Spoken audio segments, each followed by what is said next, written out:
All right, guys. So in this video, I'm going to cover how to complete this personal research assignment. What I'm asking you to do here is just talk about a time when you used research outside of school. A lot of times what we're familiar with research is having to look up an author, or look up a book, or look up facts about dinosaurs or something like that for school, but you're using research in your daily lives as well. You're using it all the time. And so a time when you didn't use it for school, when you used it for something else, is the idea for this assignment. So I've asked you 6 different questions here to go through, and I'm going to go ahead and go through these. I'll read each question out, and then I will give you an example from my own life about a time when I had to buy a car, and I had to do an awful lot of research on my own to figure it out.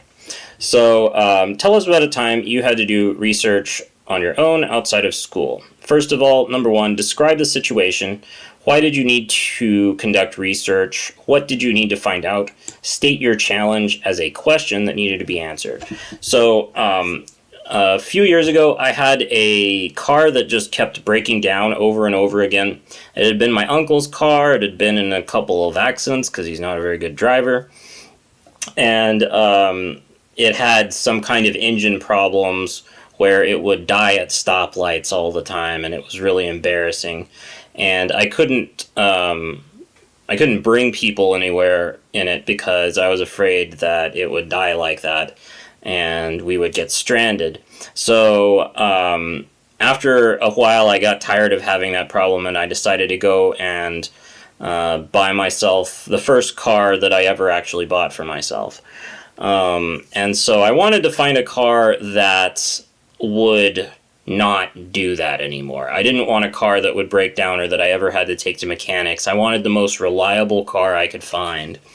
And so that was what I was looking for. I was also looking for a used car because I didn't have $30,000 for a new one or whatever. So I wanted to find one with with a previous owner, and that was also considered to be very reliable. So that's what I was looking for.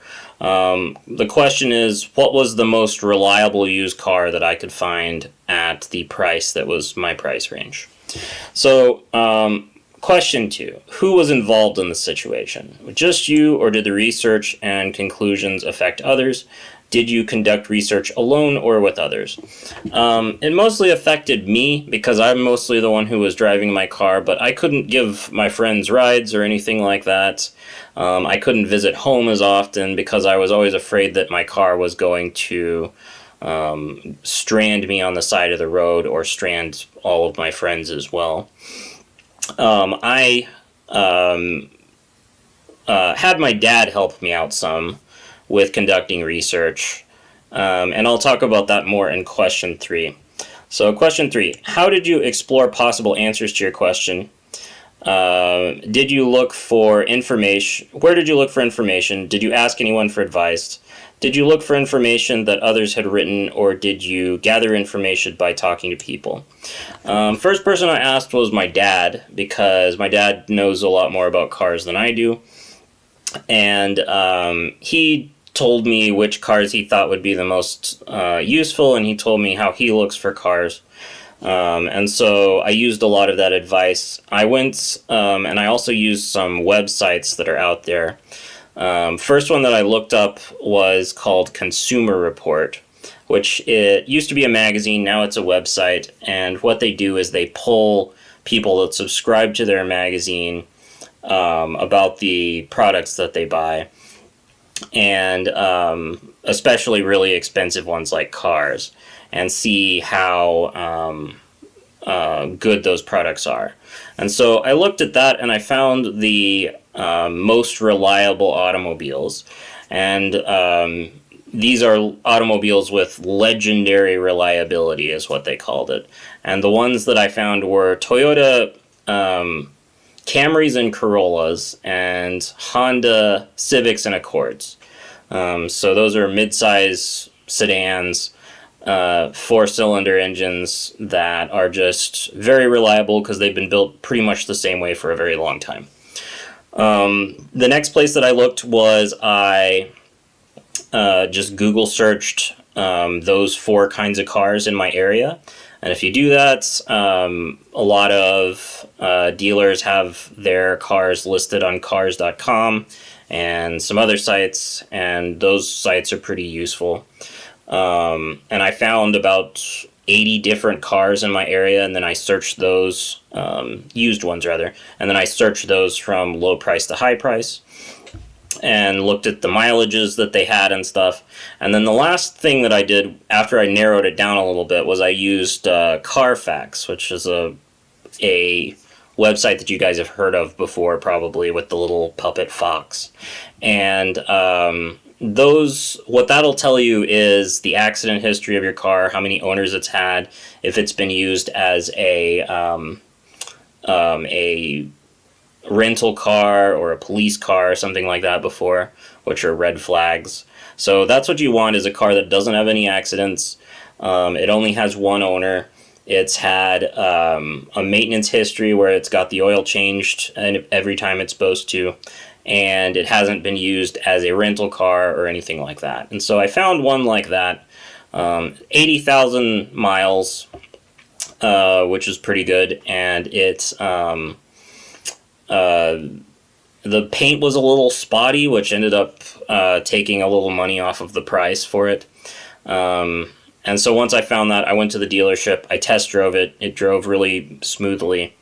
And for part 4, that was my conclusion, was I ended up buying that car.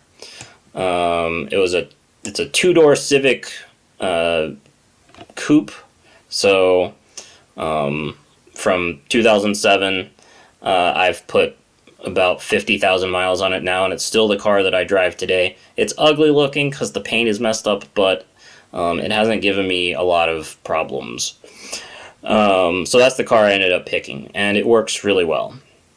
Was I satisfied with the conclusion with was I satisfied that I had considered all the options, or did I make a quick decision? If time was a factor, was there something that I would have done differently if I had had more time? So time was a factor because my car kept breaking down at stoplights, and it was really getting out of hand, and I was worried that I was going to get stranded by the side of the road, like I said. So I did have to kind of rush to make a decision. I ended up going through this whole process in about 2 or 3 weeks. But if I had had more time, I would have preferred a car that I found later on. Later, if you Google search used cars in your area, you're going to get pop-up ads for those for like 6 months afterwards. And about a month later, I got an advertisement for a much nicer looking car, and it had 4 doors, which I'd prefer to the 2 doors. And it was only like $1,000 more. And if I could have, I would have probably picked that one.